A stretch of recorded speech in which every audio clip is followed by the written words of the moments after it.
C'est mon chat. Et bonjour tout le monde. Alors aujourd'hui, dans le cadre du salon virtuel, je vais recevoir Miss Coco et son ouvrage assez particulier. On n'a pas l'habitude d'avoir des ouvrages comme ça, avec fantasme de femme, mais pas que. Alors Corinne, bonjour. Miss Coco, du coup, pour ton nom de plume. Alors explique-nous et alors déjà présente-toi et dis-nous qui tu es et donc du coup ton livre Fantasme de femme, mais pas que. Alors dis-nous en plus. Bonjour. En tout cas, donc j'ai 56 ans et c'est mon premier livre dans lequel je vais explorer les multiples facettes d'une femme en devenir, puisque je coupe court avec mes anciennes frasques littéraires, c'est-à-dire c'était la poésie, et aujourd'hui je me suis lancé ce défi de pouvoir un petit peu raconter ma vie à travers des nouvelles érotiques. Voilà, et je me suis amusée à faire vivre Miss Coco, qui est mon pseudo, à travers une suite justement, voilà, d'histoires et d'aventures et de désirs. D'accord, donc là, on est dans un recueil de nouvelles érotiques, c'est ça en fait, en réalité. Donc, est-ce que toutes ces nouvelles-là, finalement, elles mettent en scène toujours ce personnage de Miss Coco, c'est ça? Alors exactement, Miss Coco a une vision très libérée de la vie. Tout peut se dire, tout peut s'exprimer. Il n'y a rien de tabou, il n'y a pas de vulgarité. Et elle est surtout une femme libre, libre dans son corps, libre dans ses choix et surtout libre dans ses désirs. C'est ça qu'elle exprime à travers toutes ces nouvelles qui ont au moins le point commun de pouvoir exprimer cette appartenance à ce groupuscule que représentent les femmes. D'accord, je comprends ce que tu... Voilà, donc là, on a un recueil de nouvelles érotiques. Alors, Mm. comme tu m'as dit tout à l'heure, quand on en a parlé un petit peu, tu restes toujours quand même dans cette finesse et cette classe qu'on pourrait... Tu n'emploies pas des mots vulgaires, comme Non. ça peut... des fois, il y a des ouvrages assez érotiques qui sont un petit peu Mm. bruts et honnêtement... c'est désintéressant quand c'est brut, ça manque de respect, etc. Tu restes toujours dans le respect. Et Oui. j'appelle ça, moi, la classe. Tu sais, savoir écrire des choses comme le sexe, etc. Mais tout avec, et comme tu m'as dit, édulcoré, tu as employé ce mot-là. Donc, tout avec classe et finesse. Oui, oui, oui, j'en fais un point d'honneur, car il me semble qu'on peut, comme dans la vie d'ailleurs, on peut vraiment exprimer des vérités, mais en sachant les dire. Et en tout cas, je pense avoir su les écrire pour pouvoir aborder, voilà, des thèmes comme, si je peux le dire, la fellation, la soumission, le cunilingus ou d'autres rencontres amoureuses bisexuées. Mais il me semblait utile, en tout cas, de pouvoir lever le voile aussi sur cet aspect-là de la vie amoureuse. Oui, alors, voilà, c'est ça aussi. Alors, ce qui est intéressant aussi dans ton livre, finalement, en dehors de l'érotisme et de ce que tu peux le raconter, c'est surtout on a une époque aujourd'hui où, tu sais, on a les jugements faciles avec les Mm. réseaux sociaux, etc. Mais finalement, que ce soit une fille ou un homme, c'est un être humain, on est tous libres de nos choix, je dirais, intimes. C'est aussi ça que tu as voulu exprimer dans cet ouvrage. Alors oui, oui, mais en même temps, pas que.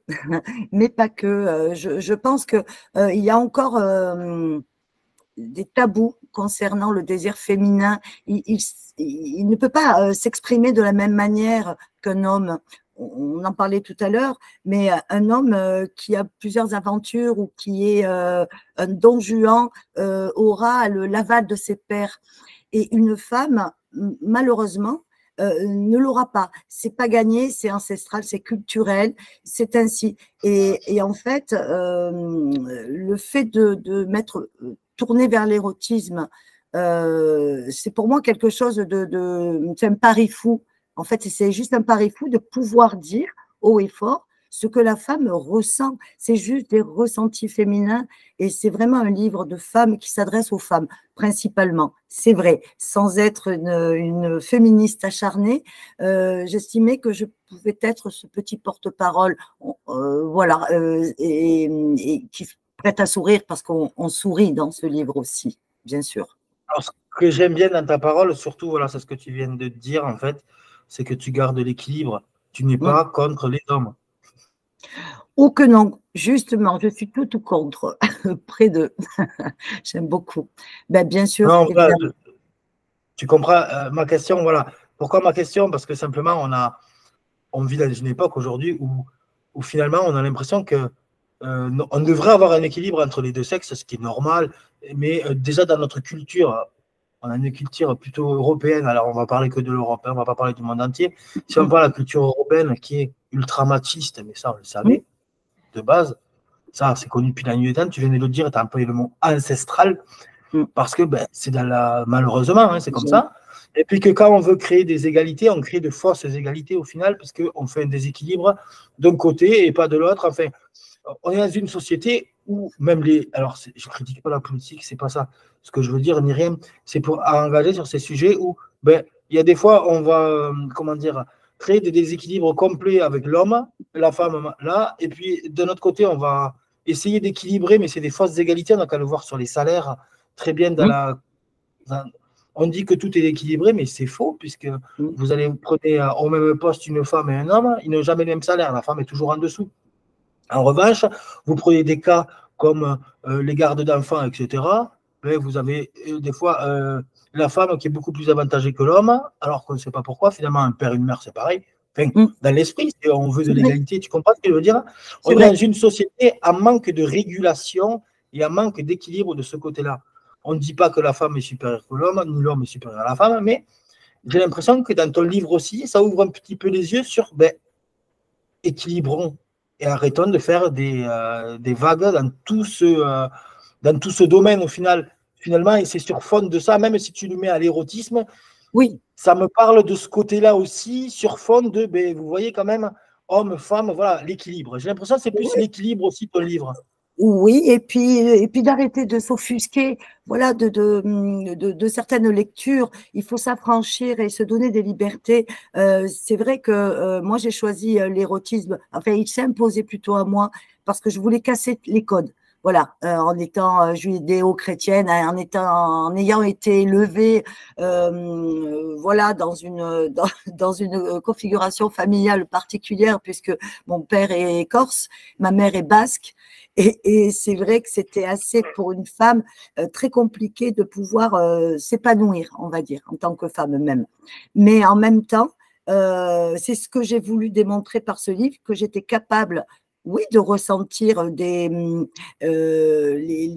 événements qui m'arrivaient, mais sous la forme la plus asexuée, c'est-à-dire la plus sexuelle qui soit, c'est-à-dire le désir et de l'assumer complètement parce qu'on m'avait un petit peu bridée, je pense. Et donc, ça a été très libérateur comme support, cette écriture-là. Oui, en plus, alors tu viens de le dire, tu as des origines corse et basque, ce qui, comment dire, tu sais, en France, on a des régions, etc., peu partout, mais on voit le corps, tu vois comment on voit, enfin, l'archétype, c'est l'archétype du corse et du basque, tu vois. Alors, c'est deux régions totalement différentes, mais la place de l'homme, tu vois ce que je veux dire, du patriarche qui contrôle la famille, les enfants, les machins, où la femme a plus un rôle comme dans un peu une mentalité. C'est pas pour critiquer ni rien, mais c'est pour dire que si on le voit de nos points de vue d'aujourd'hui, ça fait vraiment arriérer, puisque le corps c'est le basque, on a toujours l'impression d'avoir la femme au fourneau, le mec au boulot, les enfants qui obéissent. Alors, c'est sûr, c'est un portrait, mais c'est un petit peu comme ça qu'on les représente. Mais voilà, c'est ça ce que j'appelle la vieille France, un petit peu, tu sais, ces mentalités d'époque, où mes grands-parents, moi-même aussi, c'était ça, où l'homme, il n'a jamais changé une couche à son gosse, etc. C'était la foi, tu vois. Je le vois un peu comme ça, ton livre aussi, pour marquer les esprits, dire, ben, la femme, elle fait… Mais en plus, tu as tout à fait raison dans ton esprit.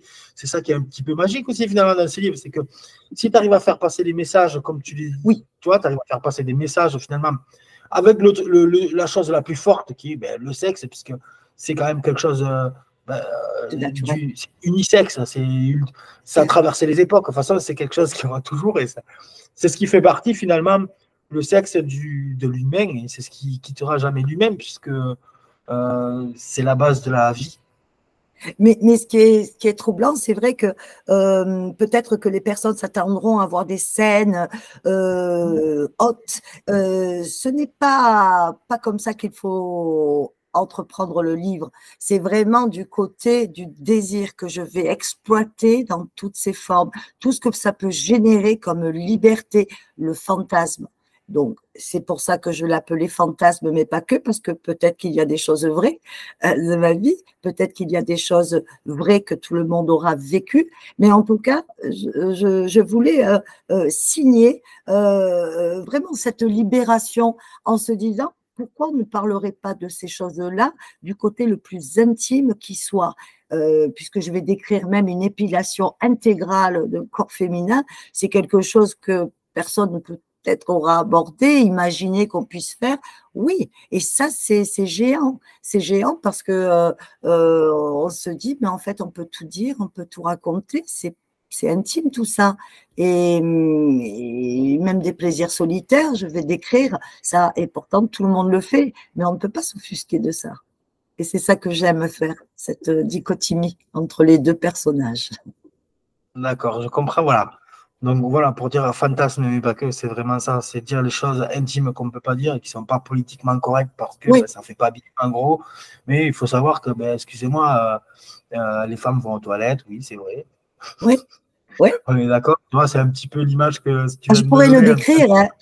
Ouais, tu Oui, vois l'idée. Non, mais j'ai bien compris l'idée pour dire, ben, faut désacraliser un petit peu tout ça, faut oui, arrêter les bêtises, quoi. On est tous pareils, et qu'on soit un homme ou une femme, finalement, il n'y a que le sexe qui change. On reste c'est des sûr. êtres humains, tu vois ce que je veux dire. Donc, c'est vrai que on est dans une société où c'est un petit peu l'image, tu sais, presque de la femme parfaite avec les filtres Instagram et compagnie, et qui est toujours nickel, hein, mais peut-être que le dimanche, elle a un peignoir, et puis l'hiver, elle a un peu peut-être de poils aux Oui, jambes, elle, a pas elle les cache avec le pantalon, tu vois. J'ai l'impression oui, que c'est cette nature-là aussi que tu as oui, voulu oui. ben, dire, ah oui, voilà, faut arrêter de Exact, croire que. tout à fait. C'est exactement ça. Et en plus, à la base, c'est un livre que je voulais. Enfin, j'avais l'idée de le déconseiller aux hommes. J'avais mis ça dans mon envoi de manuscrit, déconseiller aux hommes.